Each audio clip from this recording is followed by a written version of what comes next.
আদায় করো, তোমাকে বৃষ্টি দেওয়া হবে না যতক্ষণ পর্যন্ত যাদেরকে নিয়ে তুমি সালাতুল ইস্তিসকা নামাজ আদায় করেছো এদের মধ্যে একটা নাফরমান আছে, একটা নালায়েক আছে, একটা গুনাহগার পাপিষ্ঠ আছে। ওই পাপিষ্ঠটাকে যতক্ষণ পর্যন্ত ওই মজলিস থেকে না সরাইবা ততক্ষণ পর্যন্ত তোমাকে বৃষ্টি দেওয়া হবে না।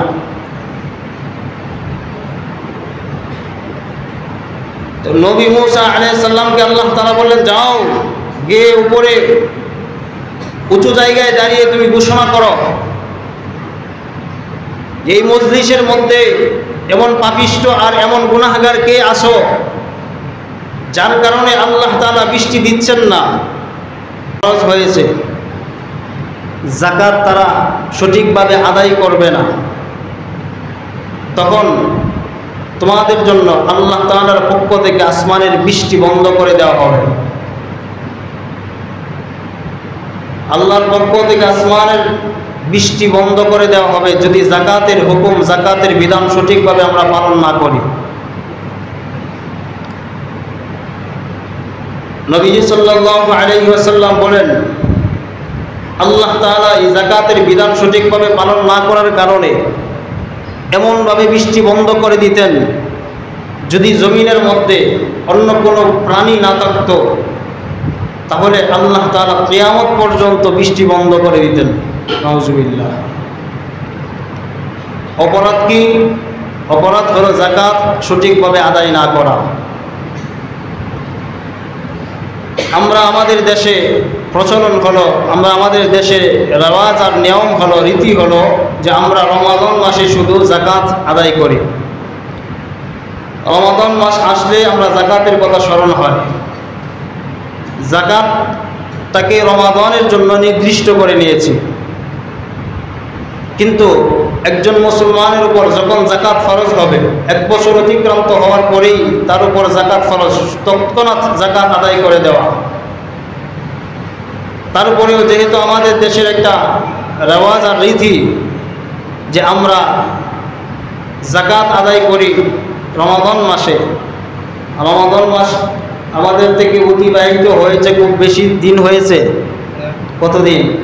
20 দিন বা 18 দিন এরকমই। তো 6 মাস তো আর হয় না। 6 মাস হয়েছে না, 1 বছরও হয় নাই।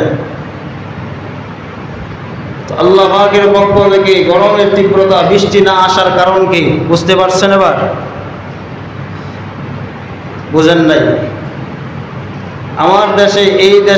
আমাদের এই দেশে শতকরা 90% মানুষের উপর যাকাত ফরজ।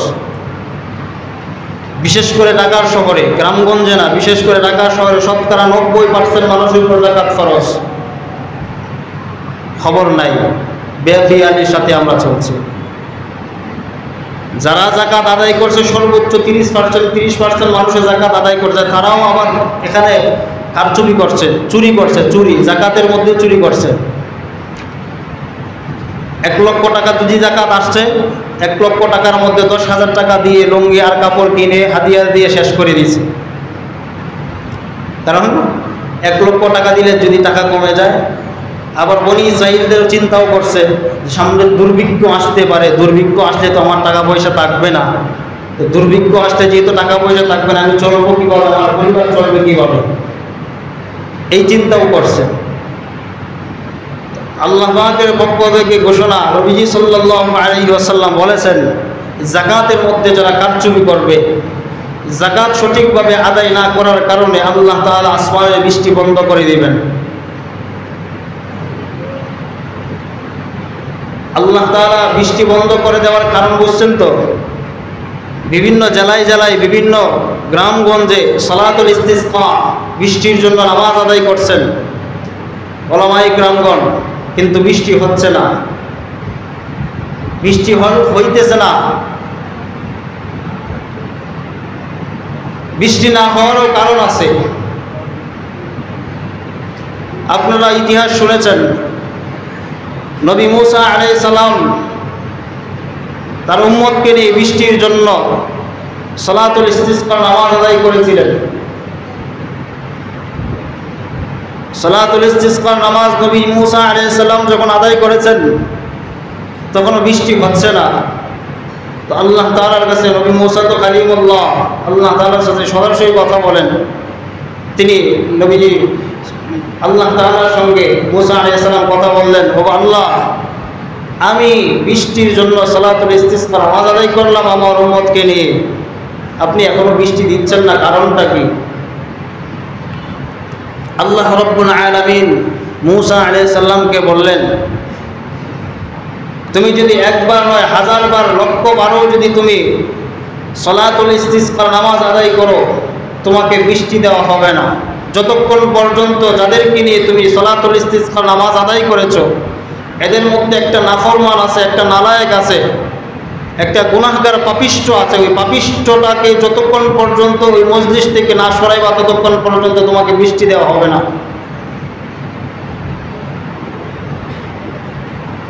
তো নবী মূসা আলাইহিস সালামকে আল্লাহ তাআলা বললেন, যাও গিয়ে উপরে উঁচু জায়গায় দাঁড়িয়ে তুমি ঘোষণা করো, এই মজলিসের মধ্যে এমন পাপিষ্ঠ আর এমন গুনাহগার কে আসো যার কারণে আল্লাহ তাআলা বৃষ্টি দিচ্ছেন না, তুমি এখান থেকে বের হয়ে যাও।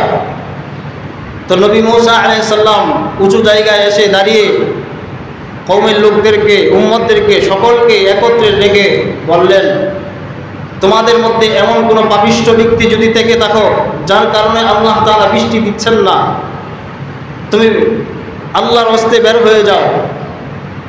যদি বের না হও, আল্লাহ তাআলার কাছ থেকে তোমার নাম জেনে তোমাকে সকলের সামনে দাঁড় করিয়ে দেব, তোমাকে বের করে দেব। তো নবী মূসা আলাইহিস সালাম বারবার এই ঘোষণা করছেন। যে ব্যক্তি পাপিষ্ঠ ছিল, গুনাহগার ছিল, ওই ব্যক্তি বসে বসে আল্লাহ তাআলার কাছে বলতেছেন, আল্লাহ, এই মজলিসের মধ্যে আমাকে তুমি অপমান করাইবা, লজ্জিত করবা, আমি না তোমার বান্দা, তুমি না রহমান, তুমি না গাফফার, তুমি কেমনে আমাকে তুমি এখানে আমাকে লজ্জিত করবা? আল্লাহ, আমি কি করে এখান থেকে উঠে চলে যাব? আমার অপরাধ তো সকলে জেনে যাবে, এই অপমান আমি কেমনে সইব? আল্লাহ, আমি আজ থেকে এখানে বসে তওবা করতেছি, আমি আর জীবনে গুনাহ করব না, আল্লাহ আমাকে মাফ করে দাও, আল্লাহ আমারে মাফ করে দাও। এই কাকুতি মিনতির সাথে আল্লাহ তাআলার কাছে ওই বান্দা ওইখানে বসে বসে যখন আল্লাহ তাআলার কাছে ক্ষমা চাইলেন, অপরদিকে মূসা আলাইহিস সালাম চেয়ে দেখলেন বৃষ্টি বর্ষণ হইতেছে। সুবহানাল্লাহ। তো নবী মূসা আলাইহিস সালাম আল্লাহকে বললেন, ও আল্লাহ, তোমার নবীকে তুমি কওমের কাছে, তোমার নবীকে তোমার উম্মত, নবীর উম্মতের কাছে তুমি ছোট বানাইবা, এটা কেমন করে হয়? তুমি না বললা আমি উঁচু জায়গায় দাঁড়িয়ে থেকে ঘোষণা করতাম, পাপিষ্ঠ কে আসো দূর হয়ে যাও। তা আমি তো ঘোষণা করতেছি, তো পাপিষ্ঠ তো দূর হয় নাই, মজলিস থেকে তো কেউ উঠে চলে যায় নাই, তারপরেও তুমি বৃষ্টি বর্ষণ করলা, তার মানে আমাকে তুমি ছোট করলা। তো আল্লাহ তাআলা বলতেছেন, না নবী মূসা, শোনো, আমি আল্লাহ রহমান, আমি আল্লাহ গফফার, আমি আল্লাহ রহিম রহমান। আমার ওই পাপিষ্ঠ বান্দা তোমার ওই মজলিসে বসে বসে সে তওবা করছে, ইস্তিগফার করছে, সে তওবা করে আমার কাছে ফিরে আসছে, আর আমি আল্লাহ তাকে মাফ করে দিয়েছি, মাফ করে তাকে মাফ করে দিয়ে তার কারণেই আমি আল্লাহ বৃষ্টি বর্ষণ করছি। সুবহানাল্লাহ। গুনাহগার, পাপিষ্ঠ, এই ঘটনা আমাদেরকে শিক্ষা দেয়। নবী মূসা আলাইহিস সালামের এই ঘটনা আমাদেরকে শিক্ষা দেয়, পাপিষ্ঠ গুনাহগার যদি এই উম্মতের মধ্যে থাকে, এই সমাজে থাকে, সালাতুল ইস্তিসকা একটা নয় 1000 বার, 1000 সালাতুল ইস্তিসকা আদায় করলে বৃষ্টি আসবে না। আবার অনেক মুনাফিক মুসলমান, যারা নামদারি মুসলমান মুনাফিক, তারাও আবার হাসি ঠাট্টা করছে এটা নিয়ে, হুজুররা বৃষ্টি আসে না বলে নামাজ আদায় করছে গিয়ে বৃষ্টি আইসা পড়ল। এমন মুনাফিক আছে না নাই? আমার আপনার আশেপাশে অনেক মুনাফিক আছে, হাসি ঠাট্টা করছে। আরে মিয়া, হাসি ঠাট্টা যে করছো এটা তো রাসূলের একটা সুন্নাহ। রাসূলুল্লাহ সাল্লাল্লাহু আলাইহি ওয়াসাল্লাম সালাতুল ইস্তিসকা আদায় করেছেন, রাসূলের একটা সুন্নাত। বৃষ্টি দিবেন আর না দিবেন সেটা আল্লাহ পাকের ফয়সালা। কিন্তু উলামায়ে ইকরাম, আলেমগণ, সাধারণ মানুষ যারা সালাতুল ইস্তিসকা আদায় করছে তারা তো রাসূলের একটা সুন্নাহ আদায় করছে। রাসূলুল্লাহ সাল্লাল্লাহু আলাইহি ওয়াসাল্লামের একটা সুন্নাত তারা আদায় করছে। এমন মুনাফিকদের থেকে আমাদেরকে বাঁচতে হবে, তাদেরকে চিহ্নিত করতে হবে। সময় আসছে মুনাফিকদের উচিত জবাব দেওয়া হবে। তৈরি আছেন তো ইনশাআল্লাহ? নবীজি সাল্লাল্লাহু আলাইহি ওয়াসাল্লাম, তাহলে আমরা এই ঘটনা থেকে বুঝতে পারলাম যে বৃষ্টি না আসার কারণ হলো আমাদের সমাজের ধনাঢ্য ব্যক্তিরা যাদের উপর যাকাত ফরজ ছিল তারা সঠিকভাবে যাকাত আদায় করে নাই।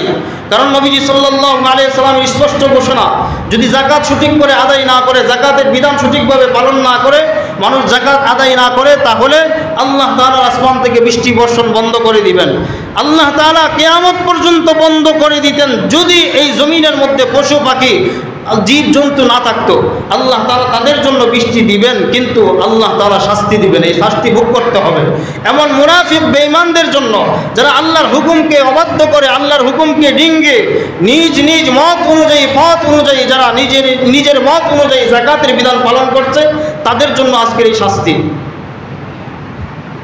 প্রিয় মুসল্লি ভাইরা, নবীজি সাল্লাল্লাহু আলাইহি ওয়াসাল্লাম সাহাবায়ে কিরামদেরকে, মুহাজির সাহাবীদেরকে ডাক দিয়ে বললেন, হে আমার সাহাবীরা, 4 নাম্বার যে পরীক্ষার সম্মুখীন তোমরা হইবা সেটা হলো তোমরা যখন আল্লাহ এবং রাসূলের অঙ্গীকার, আল্লাহ এবং রাসূলের ইতাআত অনুসরণ ছেড়ে দিবা, আল্লাহর হুকুম তোমরা পালন করবা না, রাসূলের তরিকা তোমাদের জীবন পরিচালনা করবা না, তখন আল্লাহ তাআলার পক্ষ থেকে তোমাদের উপর বিজাতীদের, তোমাদের উপর অমুসলিমদেরকে শক্তিতে প্রাধান্য দেওয়া হবে, অমুসলিমদেরকে শক্তি দেওয়া হবে।